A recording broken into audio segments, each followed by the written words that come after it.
I'm Christy. Today I want to talk to you about being excited for the good things to come. So as we continue into this holiday season, things are beginning to pick up the pace, even in this crazy year of shutdowns and stay-at-home orders.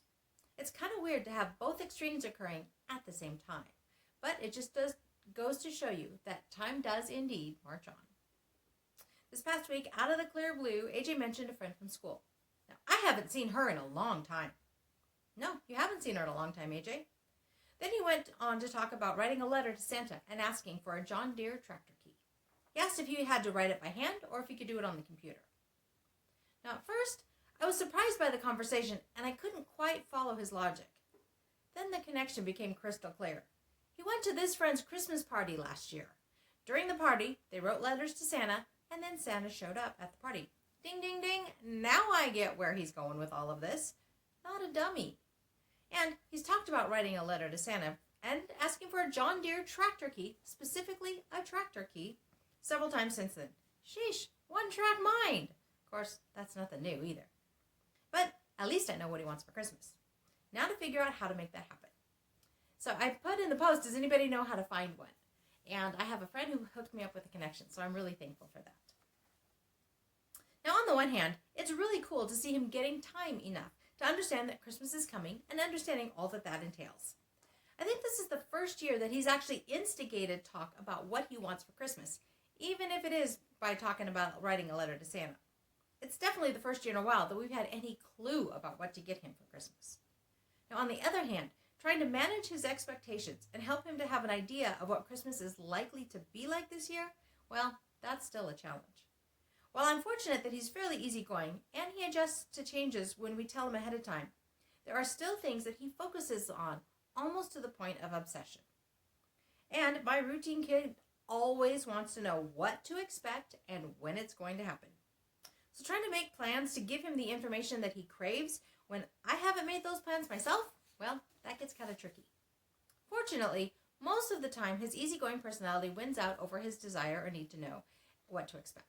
And since we tell him the truth, at least at a level he's able to understand, there are times we simply tell him we don't know whatever is going to happen or when it's happening.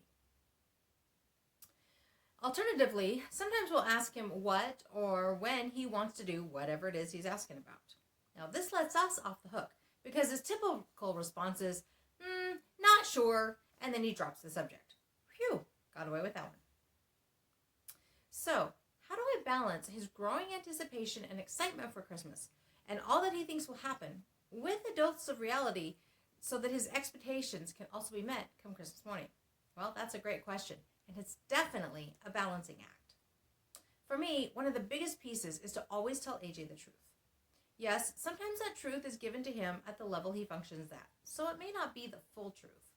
But we make it a habit not to lie to him. We tell him the truth. But we also tell him in a way that he can understand. For example, if he says he's excited to travel at Christmas, I correct him and remind him that we're not traveling because of COVID-19.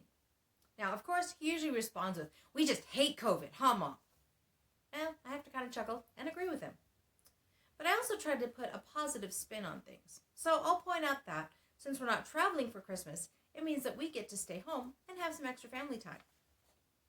AJ was quick to point out and get really excited about the fact that that meant we had to put up a Christmas tree. And he started pushing to know when we were going to do it. Well, we planned to do it last weekend, and we pulled it out at the last minute, even though life kind of tried to derail us. So, do I balance these two issues perfectly? Absolutely not. But I do the best I can. And I try to give myself grace and remember that no one can realistically expect me to do more than my best.